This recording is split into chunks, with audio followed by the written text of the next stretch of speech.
I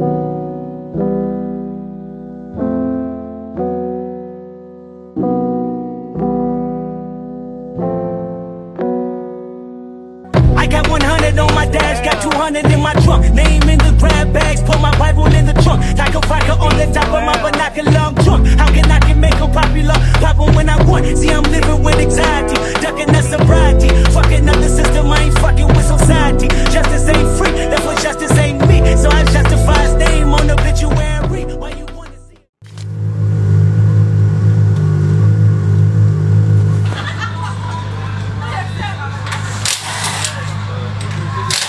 Vem 13 Tome na velkou.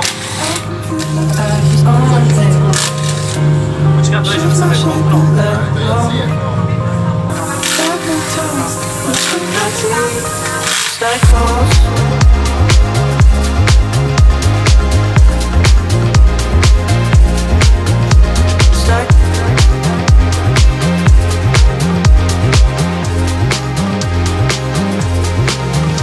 Stay close. We could get lost out here, but I know that we gon' make it out alive. Yeah. Got me in the headlights, pushing like a red light speed. Pressure in my temples. Waiting on my knees.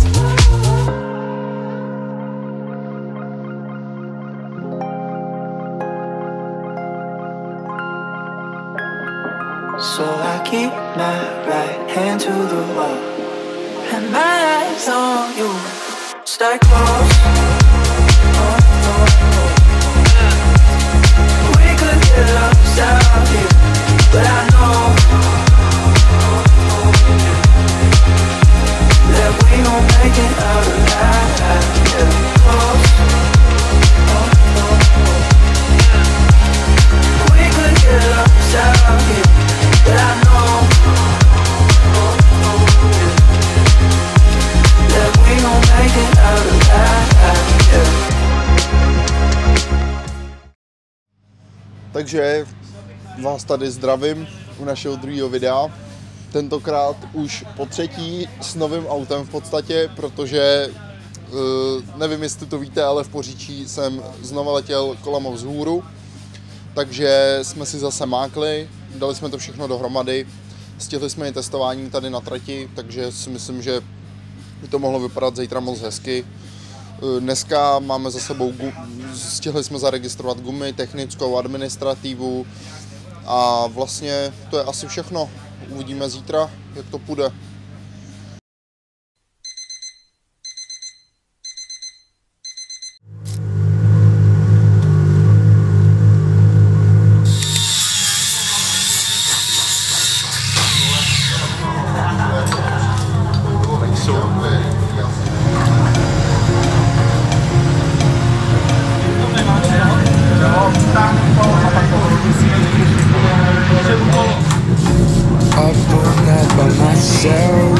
Trying to figure ways to you. Your voice stuck in my brain. We never got to see it through. And I know I feel more pain if we're speaking truth. Cause when the daylight comes I still lose. So will I feel it again? I just don't know. And I'm hoping I'll find a way to let go. So if you love me, how could you leave me so low?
Ahoj, vítáme vás zpátky po měřených tréninkách a vlastně warm-upu.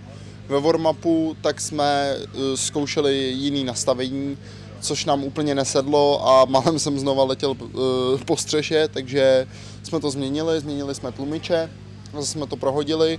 V prvním měřeném tréninku jsem měl velký respekt, takže jsem dával fakt hodně bacha, aby se to nestalo znova.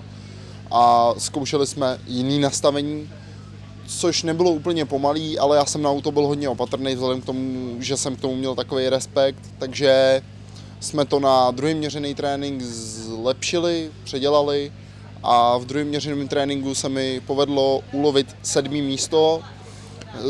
Čas byl nějak 39,4, myslím, což není vůbec špatný a zrychlili jsme, je vidět, že to je dobrý a teď jdeme na první rozjížďku.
Máme po prvních rozjížďkách a vzhledem k tomu, že jsem měl vedle sebe Davida Meata a Davina Spielhofa, tak to byl velký boj.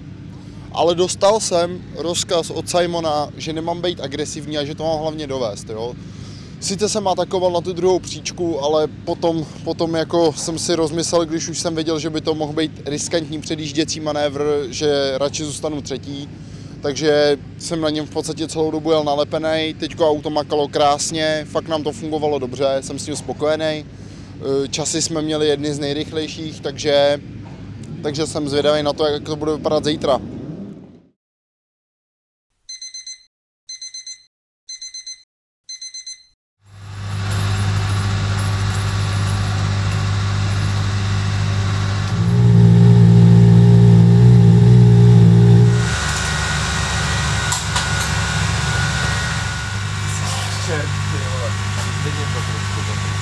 Jo, na kraj. Takhle? Takhle to bude, no.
jelikož mezi ním a Svobodou bude potom velký rozdíl, tak jeho cíl musí být to 5. místo.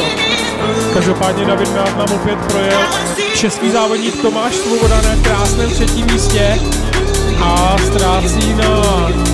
Když by se Tomášovi povedlo, tak by to tady ještě mohlo dojít k nějakému zlepšení, ale samozřejmě Diego Garcia, jak včera ukázal, že se nebojí a rozhodně nebrzdí, tak Tomáš to bude být velice těžké. David Milák 1. místo a vidíme, že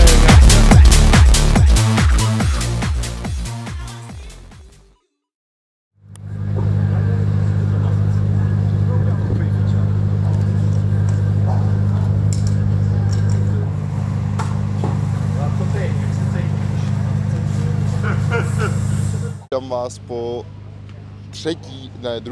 druhých rozjížďkách.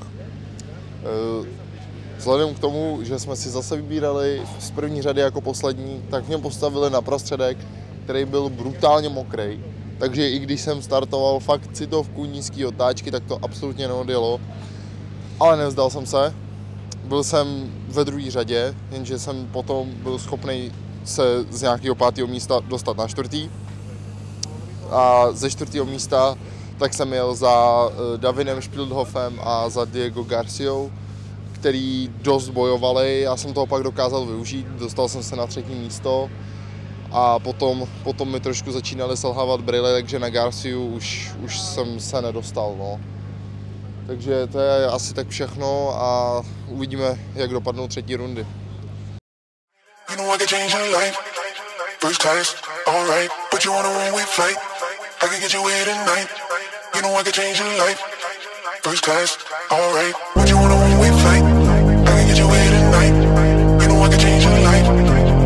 Takže Tomáš Svoboda z Tyšic Kladna dostal černovýho úvodčíše rozpůlenou lajku. To je napomenutý jezdce a domů mu jako odměnu přidáme 5 vteřin.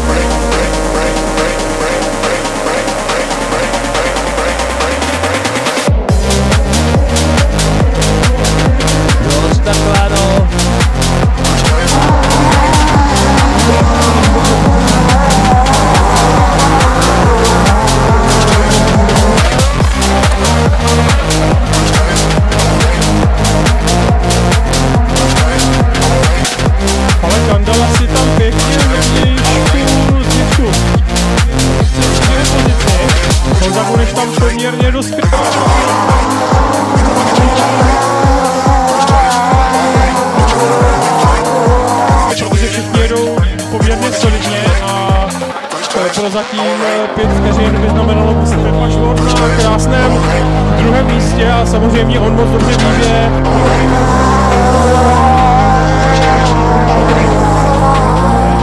tak aby kluci ještě si vyzpůsobili nějakou nehodu. Tak na 5 čekáme.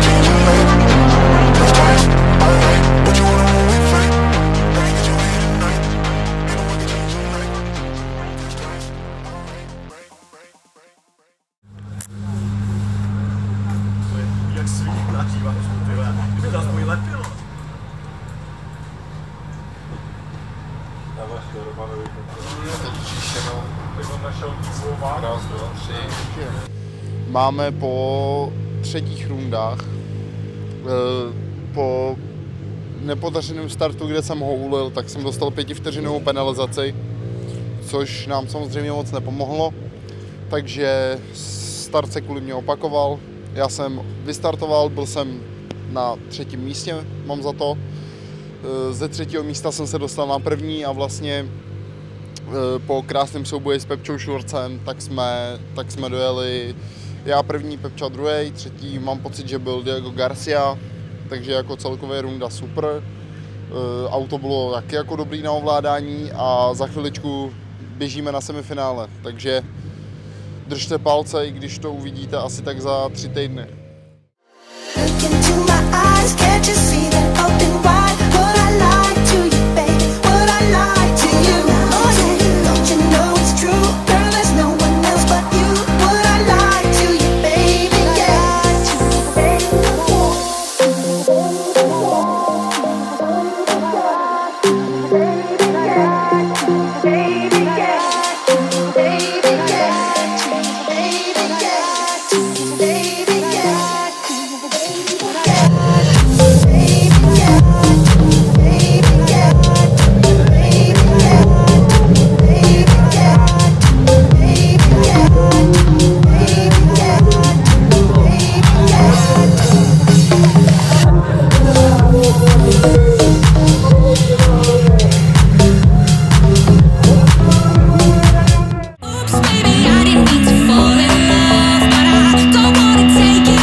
takže ahoj.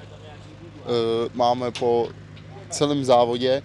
Bohužel zas a znovu jsme skončili v semifinále, kde jsem startoval ze třetí řady, mám za to, jo, ze třetí řady.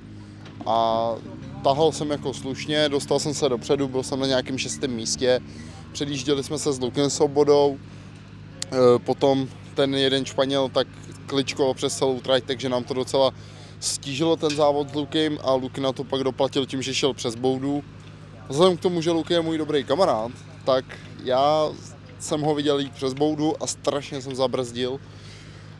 A to vedlo k tomu, že mě předjel Lucemburčan Bob Shannon a skončil jsem na tom ošklivém 6. místě, takže tím končí pro nás Evropa v Přerově a doufám, že příště už to zase bude o krouček lepší.